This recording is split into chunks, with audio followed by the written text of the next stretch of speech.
Salut les zéros, j'espère que tout le monde va bien. Je voulais profiter de la vidéo précédente, la 23 je crois, sur débuter en motion design, pour vous parler de la mise en cache des simulations. Parce que comme quand on fait une simulation comme celle qu'on avait précédemment, eh bien on peut jouer la simulation, faire play, mais si on avance ou qu'on recule, eh ben, il se passe un peu n'importe quoi. Si on avance doucement, il resimule. Et si on saute d'une image à une autre, soit il se passe rien, soit il se passe n'importe quoi. Je vais désactiver le tracer. Alors, nos objets ici tournent grâce à des forces. Et chacun de ces objets, enfin les trois grilles en tout cas ici, ont un tag qui est un rigid body. Et dans les paramètres du rigid body, à la fin, vous avez, sur le dernier onglet, vous avez un onglet cache qui va permettre de mettre en cache les coordonnées X, Y, Z et l'axe de rotation local de chacun de ces objets. Donc si je prends cette sphère là qui est sphère 1, que je vais dans son tag rigid body, dans l'onglet cache ici, j'ai la possibilité d'utiliser la fonction qui s'appelle bake object. Bake, c'est en anglais, c'est la cuisson. Alors excusez-moi, je suis encore à l'image. Voilà. Ici, cache, donc sur le tag cache bake object. La cuisson, c'est par exemple quand vous faites une poterie, si vous voulez pas que la terre se ramollisse et que votre poterie tombe, il faut la cuire pour que ça tienne debout. C'est un peu ce terme-là, c'est une façon de figer les choses. Alors, dans cet onglet cache, vous avez donc une mise en cache possible pour les coordonnées locales, local coordinates, qui va enregistrer les coordonnées X, Y, Z et les rotations. Et vous pouvez inclure des données de collision ou pas. Ici, on n'en a pas besoin. Et vous avez des boutons en dessous qui vous permettent donc de faire une mise en cache de l'objet, donc de l'objet sélectionné à travers ce tag rigid body. Donc si vous cliquez sur Bake Object et que vous avez des données enregistrées en mémoire là en dessous, là on a 265 kilooctets qui ont été enregistrés. Maintenant, cet objet a été mis en cache et on a en dessous le bouton Use Cached Data qui permet de dire si on utilise les données qui ont été mises en cache ou pas. Donc maintenant, si j'avance, peu importe où, si j'avance rapidement et que je recule, cet objet a été mis en cache. Donc on peut travailler plus rapidement sur la scène.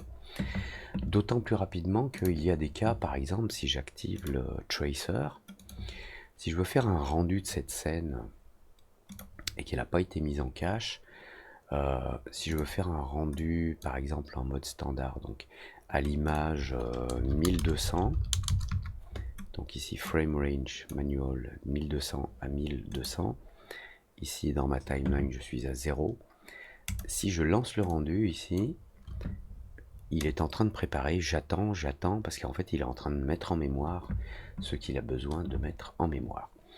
Donc peut-être que l'image 1200 c'était un petit peu loin pour voir quelque chose de cohérent. On va prendre 800, 800. Et je relance un rendu. Vous voyez, ça prend du temps et on a bien les traits. Voilà. Mais il a pris le temps de calculer tout ça parce qu'on n'a qu'un seul objet qui est dans le cache. Alors on peut désactiver, donc on peut garder les données dans le cache pour cet objet, sphère 1. Les données de la simulation rigid body qui est gérée par la fonction bullet tag que l'on trouve dans Edit Project Settings ou CTRL D. Ici vous avez un onglet bullet, vous avez un onglet simulation, vous avez un onglet bullet et là vous avez un sous-onglet cache.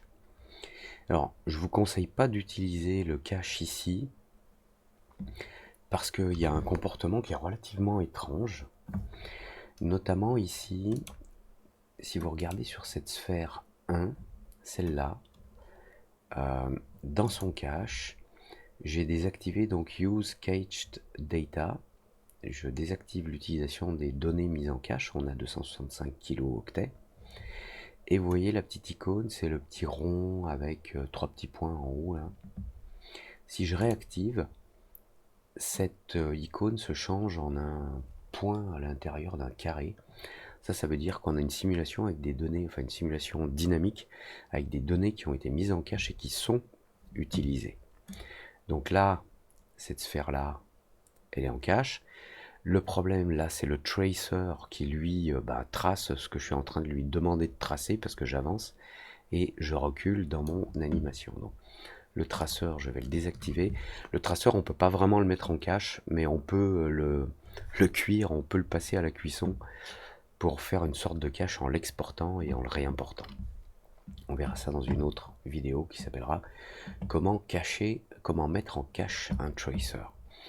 Ici donc je vous disais que si vous faites CTRL D dans les paramètres du projet, c'est pas évident de comprendre là dans la section bullet comment fonctionne le cache parce que on n'a pas de fonction bake all et clear all. C'est assez étrange. Alors que si on va sur les données dynamiques d'un objet, on a bake object et clear object cache pour effacer le cache de cet objet. Et on a un bake all et clear all caches. Si on fait bake all, vous voyez les icônes des autres là. Alors je vais enlever la sphère 4. Mais là j'ai sphère 2, il y a toujours un petit rond, et sphère 3, elle a toujours un petit rond.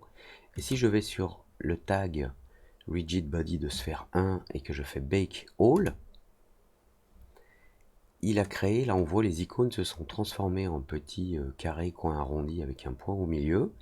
Il a créé des caches pour cela, mais celui-ci n'est plus en cache. Son icône est plus bonne. D'ailleurs on peut regarder. Hein. Donc les deux autres, c'est OK. Enfin, c'est en cache. Mais cette sphère qui avait déjà son cache, elle a plus son cache. Alors c'est assez étrange.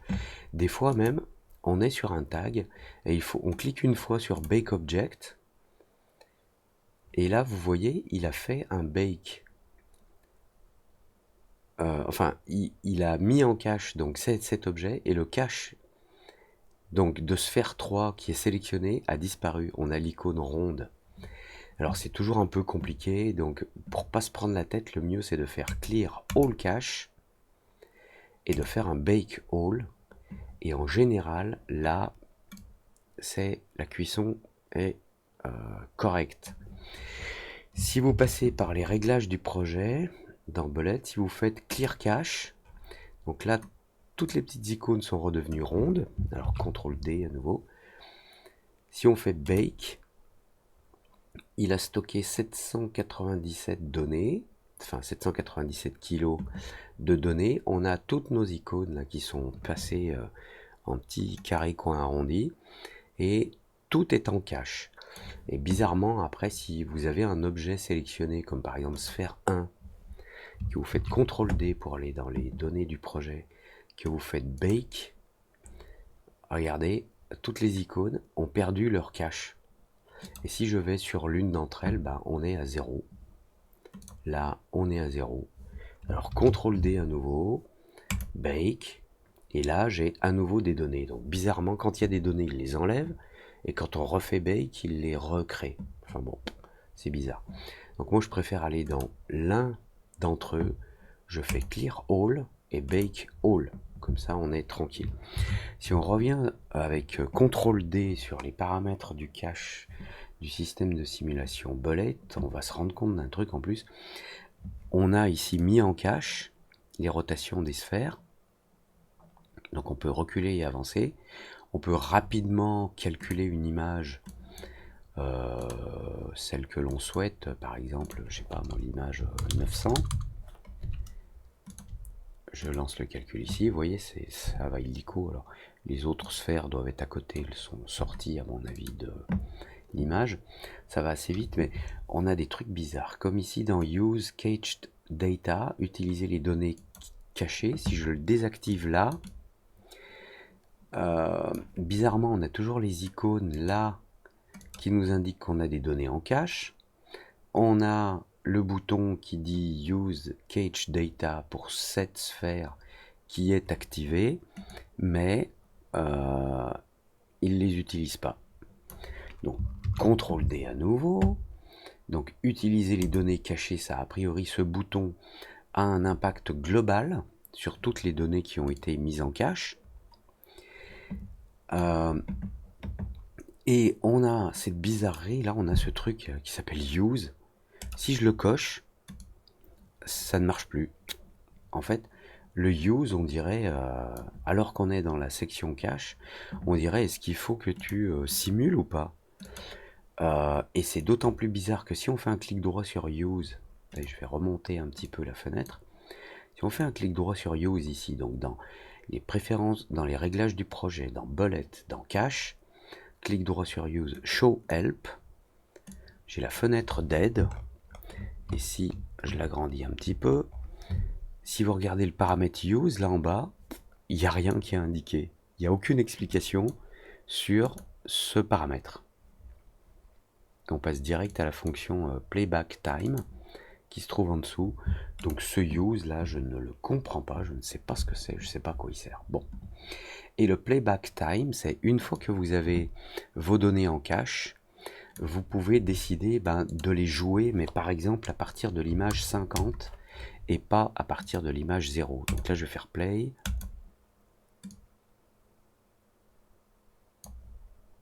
Ah, ça marche même pas.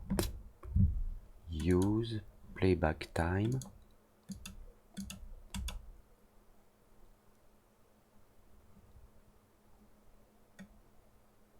Alors là, je comprends pas parce que c'est playback time, c'est le moment où il doit se mettre en marche. Et en fait, on dirait que ce use est lié à ce playback time. C'est utilise un playback time et apparemment, c'est utilise l'image ici 50 ou utilise l'image 150.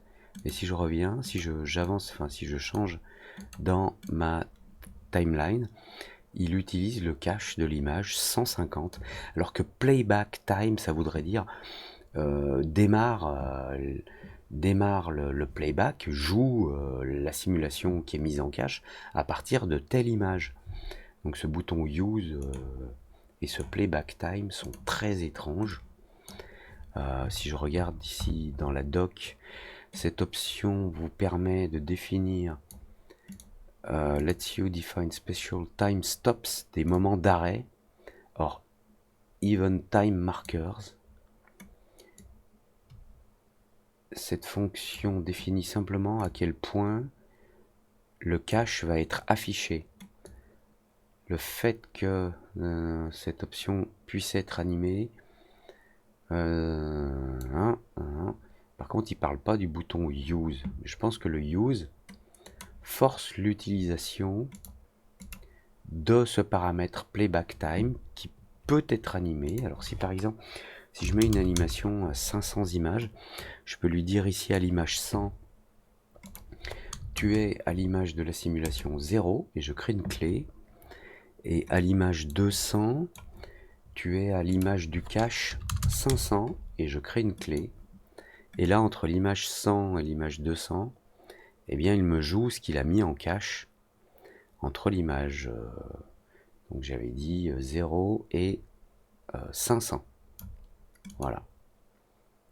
Donc ça permet de rejouer le cache d'une façon accélérée ou quoi. Je vous avoue que je suis désolé, j'avais pas bien compris le use là. Puisque le use ici, voilà, si je le désactive, il n'utilise pas le playback time. Autant pour moi, j'avais pas compris parce que c'était pas, enfin dans la doc sur use, il n'y a rien. Donc ça n'était pas évident à comprendre. Voilà donc comment mettre en cache. Moi je vous conseille d'aller dans un des tags de simulation, de faire un clear all cache, faire un bake all. Vous pouvez vous retrouver, à mon avis, comme dans cette situation là. Non, c'est bon, il a bien tout mis en cache. Parfois il faut le relancer. Et vous voyez la petite icône change là aussi. Si je fais clear all, là j'ai la petite icône ronde.